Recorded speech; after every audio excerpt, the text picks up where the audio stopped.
She had been sitting there for 47 minutes. The coffee in front of her had gone cold. Outside, Christmas lights blinked red and gold through frosted windows. But inside, silence. Waiting. Everyone thought she'd been stood up. The barista brought her a second cup, free, with eyes full of pity. A woman in a designer coat, alone on Christmas Eve, they whispered. They stared, but she didn't leave. At 8:17 p.m., he walked in. Wet shoes, wrinkled jacket, out of breath. A man who looked nothing like someone she should be waiting for. But she smiled anyway, because the most expensive thing in that cafe wasn't what she wore. It was the fact that she had waited it all. Taking watch day, Clare Montgomery had learned early in life that waiting was a luxury she couldn't afford. In boardrooms, you spoke first or you lost ground. In negotiations, hesitation cost millions. In marriage, well, her marriage had ended 3 months ago, and the last words her ex-husband said were still lodged somewhere between her ribs and her spine. You never waited for anything, Clare. Not for me, not for us. You were always 10 steps ahead, and I was tired of chasing. She hadn't cried then. She didn't cry now. Sitting in this small cafe on Maple Street with its mismatched chairs and hand-painted ornaments hanging from exposed beams, the place smelled like cinnamon and wet wool, and the couple at the next table kept glancing at her with that particular brand of sympathy reserved for women dining alone during the holidays. Clare kept her gaze on the door. She had checked her phone 12 times in the last hour. No messages, no missed calls, just the photo Margaret had sent 3 days ago. A man with kind eyes, and a daughter who looked like she'd never stop smiling.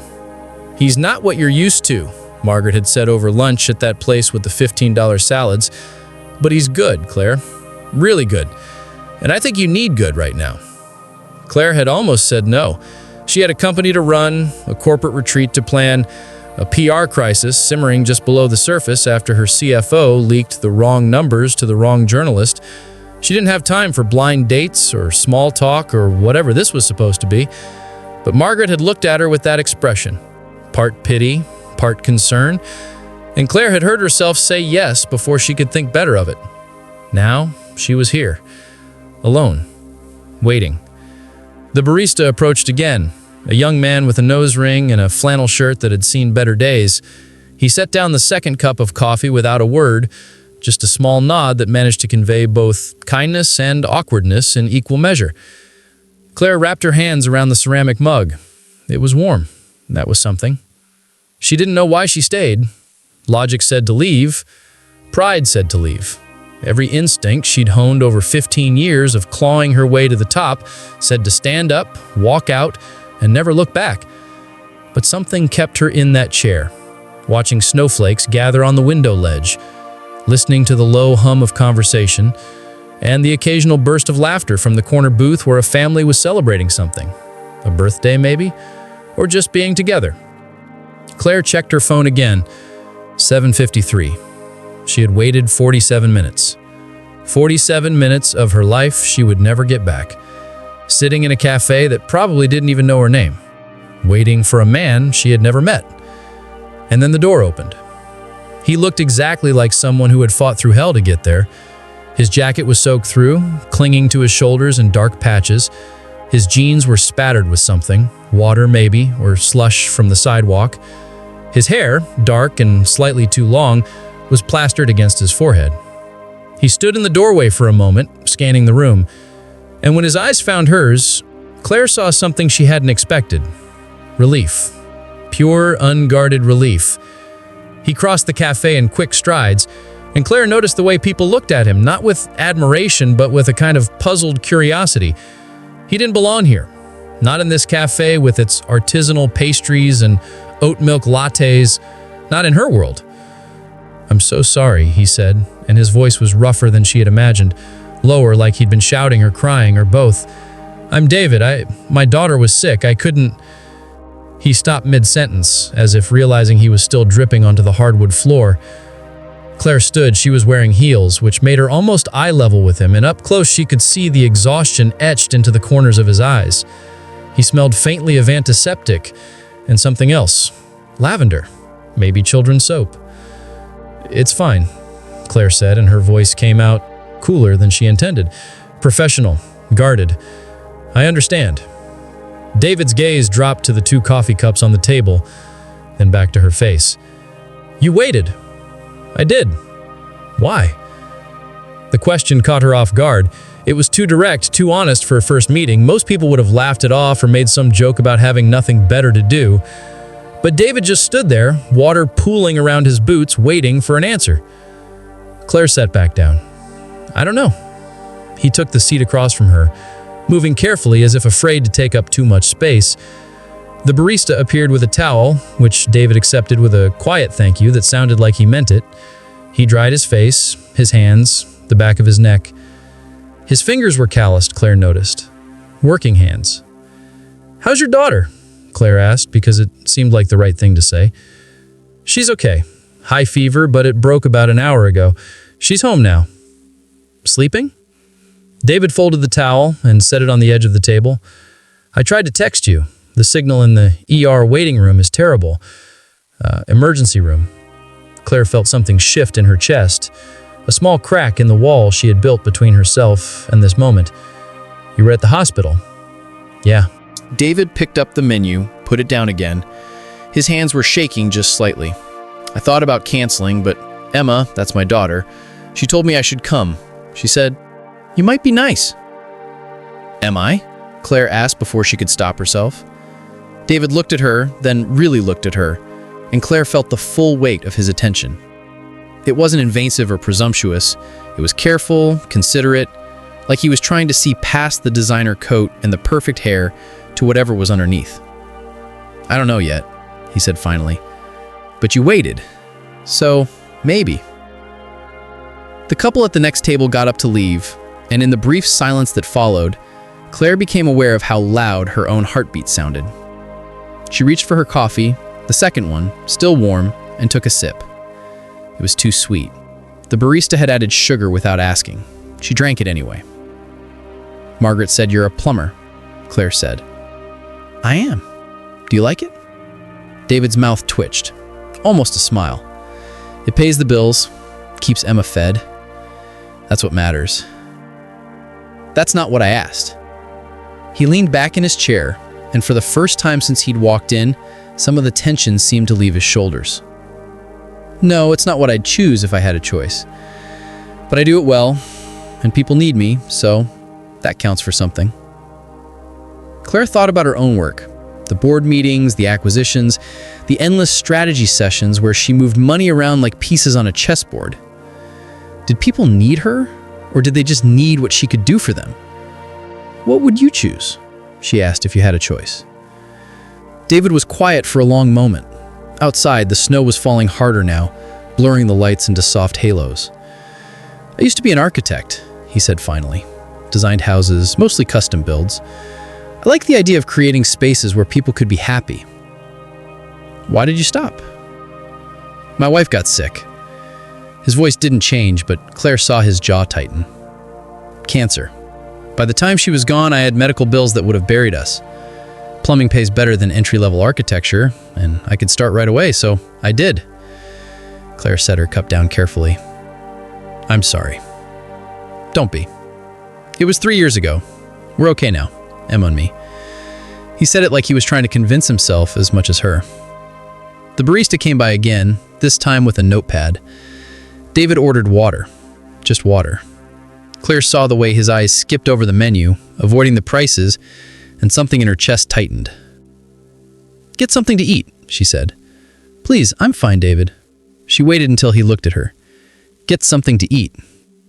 He ordered a sandwich, turkey and Swiss, the cheapest thing on the menu. When the barista left, Claire felt the weight of the silence between them. Heavy and awkward and strangely intimate all at once. You didn't have to do that, David said. I know. I can pay for myself. I know that too. He studied her for a moment, and Claire had the unsettling feeling that he could see straight through every defense she'd ever built. Why did you really wait? He asked again. This time, Claire didn't have a quick answer. She thought about the last 3 months, the divorce proceedings, The empty penthouse, the morning she woke up and forgot just for a second that there was no one beside her anymore. She thought about Margaret's voice in the phone. Gentle but firm. "You need to try, Claire. Just try." "I think," Claire said slowly, "I was hoping someone would wait for me too." David didn't say anything. He just nodded, like he understood exactly what she meant. His phone buzzed. He pulled it out, glanced at the screen, and his whole face softened. "It's Emma," he said almost apologetically. He swiped to answer, and I heard a small, hoarse voice on the other end. "Daddy? Hey, baby. You okay?" "Yeah, I took my medicine. When are you coming home?" David's thumb traced the edge of his phone. "Soon. Real soon." "Is the lady nice?" Claire felt her throat tighten. David's eyes flicked to hers, and for a moment she saw something raw and unguarded in his expression. "Very nice," he said softly.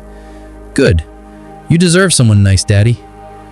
Claire looked away, focusing on the Christmas lights outside, blinking their steady rhythm. Red, gold, green, red, gold, green. "I'll be home in a bit." "Okay. You need anything?" "No, I just wanted to make sure you were okay." "I'm okay, sweetheart. I promise." "Okay. Love you." "Love you too." David ended the call and set the phone face down on the table. He didn't say anything for a long moment, and Claire didn't push. She understood somehow that this silence was its own kind of conversation. "She worries about me," David said eventually. "She's 7 and she worries about me. That's not how it's supposed to work. She loves you." "I know, but sometimes I think she'd be better off if I could give her more. A real house instead of a 2-bedroom apartment. A mom who's actually there instead of just a memory she's starting to forget." He stopped, shook his head. "Sorry, you didn't sign up for this." "Didn't I?" Claire asked. "Margaret said you're a good father. She didn't mention anything else. What else is there?" The question hung between them, simple and devastating. Claire thought about all the things she used to believe mattered. The corner office, the 7-figure salary, the invitations to galas and fundraisers, and all those glittering events where everyone smiled and no one was happy. What else is there? The barista brought David's sandwich, and he ate it slowly, methodically, like someone who'd learned not to waste food. Claire watched him, without meaning to, noticing the way he wiped his mouth with a napkin after every few bites. The way he said thank you when the barista refilled his water. Small things, ordinary things, things that her ex-husband had stopped doing somewhere along the way. "Can I ask you something?" David said, setting down the last quarter of his sandwich. "Go ahead." "Why are you here? Really? A woman like you could be anywhere, doing anything. Why a blind date with a plumber? On Christmas Eve?" Claire considered lying. It would be easy. She could say she was bored or curious or doing Margaret a favor. But something about the way David was looking at her, patient, open, waiting, made the truth feel less dangerous. "Because I'm tired of being alone," she said. "And I'm tired of pretending I'm not." David nodded slowly. "Yeah, I get that." "Do you?" "Emma drew me a picture this morning." He reached into his jacket pocket and pulled out a folded piece of paper, smoothed it carefully on the table between them. She wanted me to bring it. "For luck?" she said. Claire leaned forward. The drawing was simple. Stick figures in crayon.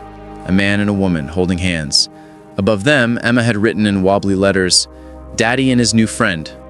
Merry Christmas." There was a small smudge in the corner, like someone had cried and tried to wipe it away. "She wants you to be happy," Claire said quietly. "She wants me to have what she can't give me." David's voice was steady, but Claire heard the fracture beneath it. "She's 7 years old, and she thinks it's her job to fix me." Claire's hand moved before she could think about it, reaching across the table to touch his wrist. Just briefly, just enough to ground him. "You're not broken." David looked at his hand, then at his face. "How do you know?" "Because broken people don't show up 40 minutes late to a blind date and still apologize." He almost smiled at that. Almost. "I should go. Emma's alone, and I don't like leaving her too long, even when she's sleeping." "I understand." David stood, pulled out his wallet. Claire saw the worn leather, the frayed edges, the careful way he counted out bills for the sandwich. She wanted to tell him not to bother, that she'd take care of it, but she knew, Somehow she knew that would hurt more than help. "Thank you for waiting," David said. "I know it probably seemed—" "Don't," Claire interrupted gently. "Don't apologize again. You're here, that's what matters." He tucked Emma's drawing back into his pocket, and Claire felt a sudden, irrational urge to ask him to stay. Just a little longer. Just until the snow stopped, or the cafe closed, or she could figure out why this felt different from every other first date she'd ever had. "Can I—" Stop. Started again. "Can I see you again? Or was this enough?" Claire stood, gathering her coat, her purse, her carefully constructed composure. "Do you have plans for the rest of the night?" "Just going home to Emma." "Can I come with you?" The question surprised them both. David blinked, and Claire felt heat rise in her cheeks, a sensation she hadn't experienced in years. "I don't mean," she started, but David held up a hand. "I know what you mean." He hesitated. "Emma said she wanted to bake cookies tonight. She's probably too sick, but if you wanted, if you don't mind, I'd like that," Claire said, and she meant it. They walked out into the snow together, side by side but not touching, and Claire felt something shift in her chest. Not certainty, not answers, just the beginning of a question she hadn't known she needed to ask. David's apartment was a 20-minute bus ride from the cafe, and Claire followed him onto the number 47 without hesitation. They sat near the back, and through the fogged windows, she watched the city slide past, storefronts and street lights, and the occasional glimpse of families gathered around dinner tables. David didn't try to fill the silence with small talk, and Claire was grateful for that. She needed the quiet to process what she was doing, following a stranger to his home on Christmas Eve because a 7-year-old had drawn a picture and a barista had brought her free coffee. The bus lurched to a stop on 7th Street, and David stood. "This is us." The building was old, but well-kept. Red brick with white shutters and a row of mailboxes by the front door. David's apartment was on the 2nd floor, and as they climbed the narrow staircase, Claire noticed the way the wood creaked under their feet, the way the hallway smelled like someone had been cooking pot roast. It was nothing like her penthouse with its floor-to-ceiling windows and marble countertops. It was nothing like anywhere she'd ever lived. It was warm. David unlocked the door and stepped inside, and Claire followed. The apartment was small, a living room that flowed into a kitchen, a hallway that probably led to 2 bedrooms. There was a Christmas tree in the corner, homemade ornaments hanging from every branch, construction paper snowflakes, popsicle stick reindeer, a star at the top made from aluminum foil. And on the couch, curled under a blanket, was Emma. She was small for 7, with dark hair that fell across her face and cheeks still flushed with fever. The TV was on, some cartoon with bright colors and cheerful music, but Emma's eyes were closed, sleeping. David crossed the room and knelt beside her, pressing the back of his hand to her forehead. "Still warm," he murmured, more to himself than to Claire. He adjusted the blanket, tucked it around her shoulders, and when he stood, his expression was softer than Claire had seen all night. "She's beautiful," Claire whispered. David looked at his daughter with something that went beyond love. Pride, grief, hope, all of it tangled together in a way Claire didn't fully understand, but recognized nonetheless. "She looks like her mom," David said quietly. "Same hair, same stubborn chin."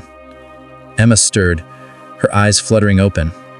For a moment she looked confused, and then she saw David and smiled, a sleepy, genuine smile that made Claire's chest ache. "Daddy," she whispered.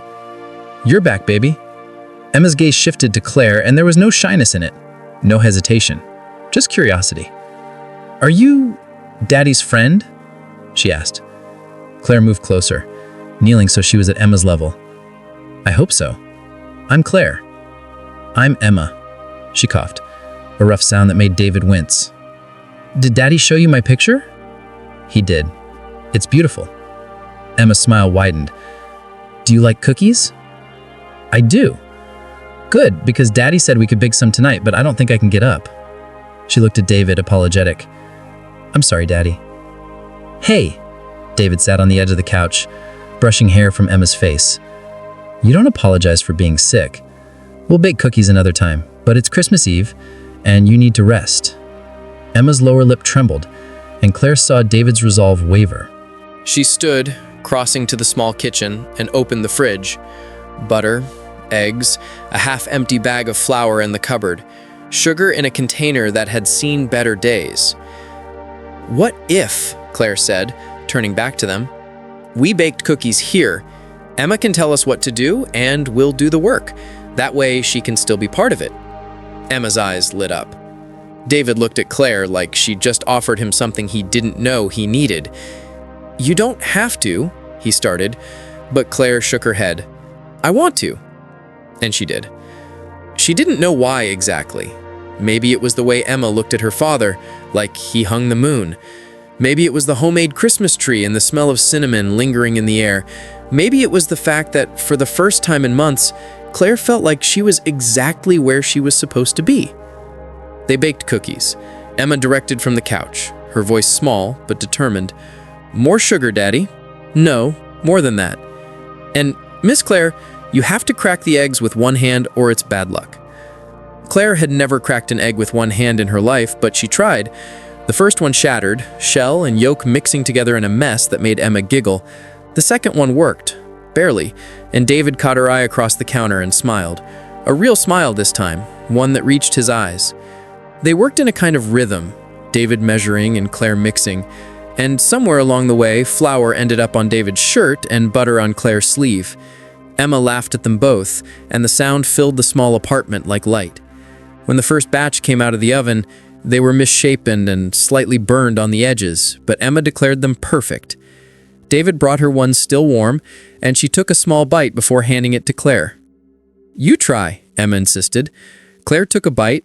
It was too sweet and slightly underbaked in the middle, and it was the best thing she'd tasted in years. "Good?" Emma asked. "Perfect," Clare said. Emma's smile was radiant. She looked at David, then at Clare, and something in her expression shifted. "Can Miss Clare stay for Christmas?" David froze. Clare felt her heart skip. "Emma," David said gently, "Miss Clare probably has plans." "I don't," Clare interrupted. She looked at David, then at Emma. "I don't have plans."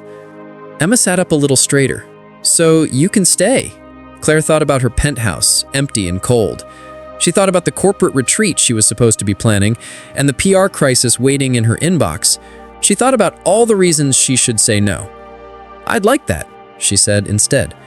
Emma's eyes filled with tears, and before Clare could ask if she was okay, the little girl had her arms around Clare's neck, hugging her with a fierce, desperate kind of love that broke something open in Clare's chest. "Thank you," Emma whispered. "Daddy needs someone. He won't say it, but he does." Clare held her carefully, like she might break. Over Emma's shoulder, she saw David standing in the kitchen, one hand pressed against the counter, his eyes closed. When he opened them, there were tears on his face. "Okay," he said roughly. "Okay." That night, Emma fell asleep on the couch again, and David carried her to her room. Clare stayed in the kitchen, washing dishes that didn't need washing, trying to make sense of what had just happened. When David came back, he found her standing by the window, looking out at the snow. "She's out," he said. "Fever's down. She'll be okay." "Good." David came to stand beside her, close enough that Clare could feel the warmth of him. "I don't know what we're doing," he said quietly, "but I'm glad you're here." Clare turned to face him. "Me too." "You can sleep in my room. I'll take the couch." "David, I'm not—" He stopped, ran his hand through his hair. "I just want you to be comfortable." "I'm comfortable." And she was. In this small apartment with its creaking floors and homemade Christmas tree, Clare felt more at ease than she had in her penthouse in months. They stayed up late, talking in low voices so they wouldn't wake Emma. David told her about his wife, about the way cancer had stolen her slowly and then all at once.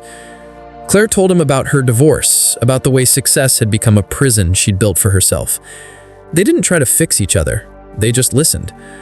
Somewhere around 2 in the morning, Clare fell asleep on the couch, and David covered her with the same blanket he'd tucked around Emma earlier. When she woke, sunlight was streaming through the window, and the smell of coffee filled the air. Emma was sitting on the floor by the Christmas tree, still in her pajamas, eyes bright with excitement. "Miss Clare, you're awake! Santa came!" Clare sat up, disoriented. David was in the kitchen pouring coffee, and when he saw her, he mouthed sorry with a small smile. "Come on," Emma insisted, tugging at Clare's hand. You have to see under the tree." There were a handful of presents wrapped in newspaper and tied with string. Emma handed one to Clare. "This is for you. I made it yesterday, but Daddy wrapped it." Clare's hands shook as she unwrapped it. Inside was a cookie, carefully wrapped in plastic.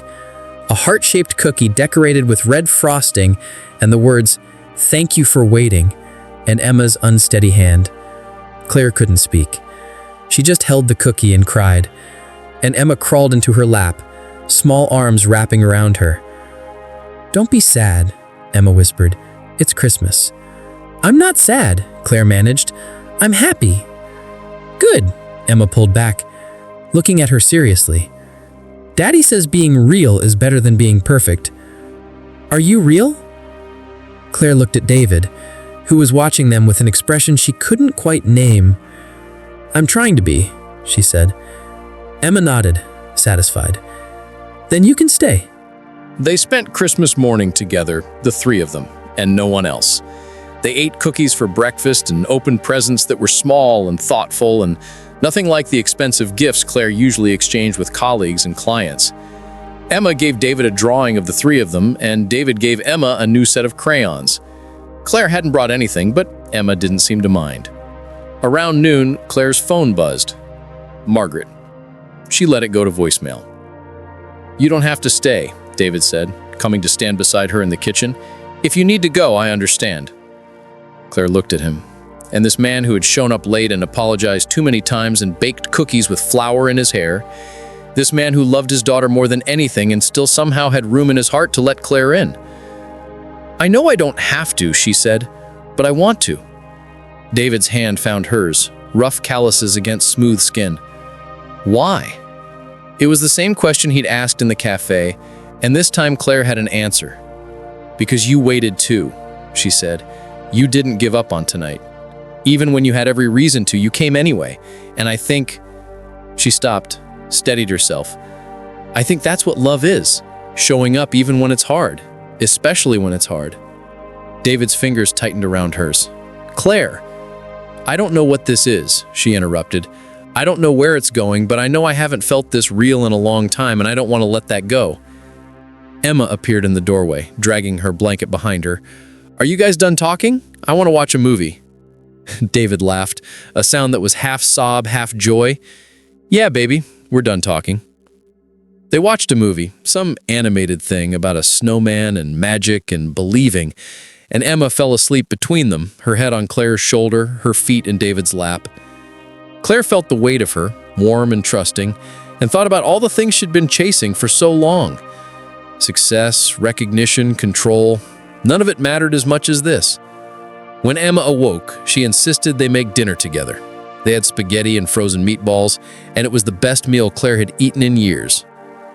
After dinner, they played cards, and Emma beat them both at Goofish, celebrating with a victory dance that made David shake his head and laugh. Night fell. Emma went to bed without protest, and Clare helped David clean up the kitchen. They moved around each other easily, like they'd been doing this for years instead of hours. "I should go," Clare said, even though she didn't want to. "You should stay," David replied, "if you want to." Clare thought about her empty penthouse, her inbox full of emails, the life she'd built that suddenly felt too small. "I want to," she said. She stayed. They sat on the couch, not quite touching, but not quite apart, and talked about nothing and everything. David told her about the houses he used to design, the way he'd draft plans late into the night, imagining families laughing in living rooms he'd never see finished.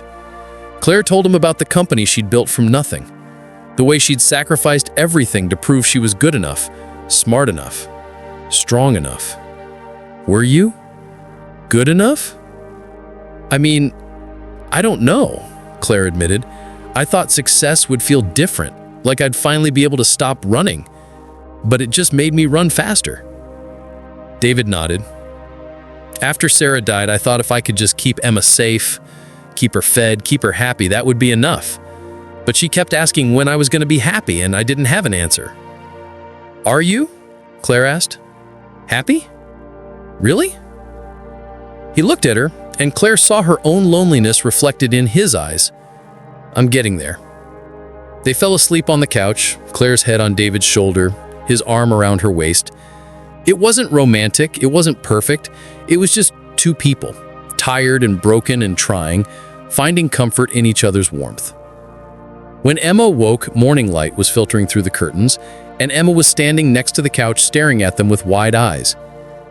"Did you guys have a sleepover?" Emma whispered.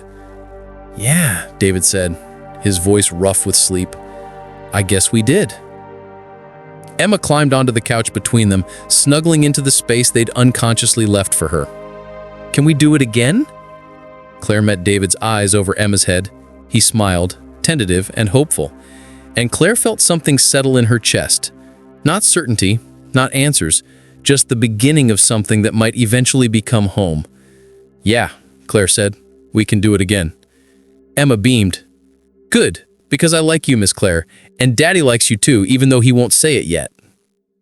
"Emma," David warned, but there was no heat in it. "It's okay," Clare said. "I like him too." Emma looked between them, satisfied. Then it settled. "You're part of our family now." Clare should have protested, should have said it was too soon, too fast, too much, but when she looked at Emma's hopeful face and David's careful smile, she didn't want to. "Okay," she said, "I'm part of your family." They made breakfast together, pancakes that were lumpy and burned on one side, but Emma declared them perfect anyway. They ate in the living room watching the snow fall outside, and Clare thought about all the Christmas mornings she'd spent alone or with people she didn't really know, all the expensive gifts and elaborate brunches that had never felt like this, like home. Her phone rang. Margaret again. This time Clare answered. "Where are you?" Margaret demanded. "I've been calling for 2 days." "I'm with David." Silence. Then, "You're still with him?" "Clare, the date was 2 days ago." "I know."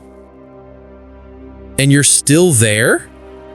Clare looked at David, who was helping Emma clean syrup off her hands, patient and gentle. "Yeah, I'm still here." "Clare Montgomery, are you telling me you spent Christmas with a man you just met?" "Yes." More silence. Then Margaret laughed, a sound of pure delight. "Good. That's good. How do you feel?" Clare thought about it. "Terrified," she admitted. "But good. Really good." "Then stay terrified," Margaret said. "That's how you know it's real." After she hung up, David caught her eye. "Everything okay?" "Yeah," Clare said. "Everything's okay." And it was. For the first time in longer than she could remember, everything was okay. They spent the day together, the three of them. They watched movies and played games and baked more cookies. And when evening came, Clare helped Emma get ready for bed. She read her a story about a princess who didn't need rescuing, and when Emma's eyes started to close, she kissed her forehead without thinking. "Good night, Miss Clare," Emma whispered. "Good night, sweetheart." In the hallway, David was waiting. "Thank you," he said quietly, "for staying, for being here, for..." He stopped, shook his head. "Just thank you." Clare reached for his hand. "I waited 47 minutes for you to walk into that cafe. I'm not going anywhere now." David pulled her close, and Clare let herself be held. It wasn't perfect, it wasn't what she'd planned, but it was real. And after years of chasing things that didn't matter, real was exactly what she needed. "What happens now?" David asked, his voice muffled against her hair. Clare thought about her penthouse and her company and the life she'd built that suddenly felt too empty to go back to. She thought about this small apartment with its creaking floors and homemade ornaments and the way Emma had called her part of the family. "I don't know," she said honestly, "but maybe we don't have to know yet. Maybe we just keep showing up." David pulled back to look at her. "Can you do that? Show up for someone like me?" "Someone like you?" Clare echoed. "David, you showed up late to a blind date and still apologized. You work a job you don't love so your daughter can eat. You bake cookies at midnight and read bedtime stories. And you waited. You waited for love, even when it hurt. If I can't show up for someone like you, then I don't deserve to show up anywhere." David's eyes filled with tears, and Clare wiped them away with her thumb. "I'm scared," he admitted. "I'm scared of messing this up, of not being enough." "Of me too," Clare interrupted. "I'm scared too, but I think maybe that's okay. Maybe being scared means it matters." David kissed her then, soft and tentative, and Clare kissed him back. It wasn't fireworks, it wasn't a fairy tale, it was just two broken people choosing to be brave together. When they pulled apart, David was smiling. "Stay," he said. "Not just tonight. Stay." Clare thought about all the reasons she should say no. The practicalities, the logistics, the fact that they barely knew each other. But then she thought about Emma's drawing and the cookie she'd made and the way David had shown up 47 minutes late and still come anyway. "Okay," she said. "I'll stay." And she did. Not forever, not yet, but for now, for this moment, for these people who had somehow become hers in the space of 2 days, Clare Montgomery stayed. She called her assistant and canceled her meetings. She extended her leave. She showed up every day for pancakes and story time and the small, ordinary moments that turned out to be everything. 3 months later, she would sell her penthouse and move into a house. David designed their house, with Emma's room painted the color of sunshine and a kitchen big enough for all the cookies they'd ever want to bake. But that came later. For now, on this snowy Christmas night, Clare Montgomery sat on a worn couch in a small apartment and felt something she hadn't felt in years. Hope. Not the distant, abstract kind, but the real, tangible kind that came from showing up and being seen and choosing every single day to try. Emma padded out of her room one more time, clutching her blanket. "Miss Clare, are you really staying?" Clare opened her arms, and Emma crawled into them. "I'm really staying." "Good," Emma yawned. "Because we're a family now." David sat down beside them, and Clare leaned into him, Emma warm between them. Through the window, snow continued to fall, covering the city in white, making everything clean and new. "Merry Christmas," David whispered. Clare closed her eyes. "Merry Christmas." Outside, the world kept turning. Inside, 3 people who had been alone found each other and decided for tonight, and maybe for all the nights to come, that was enough. More than enough.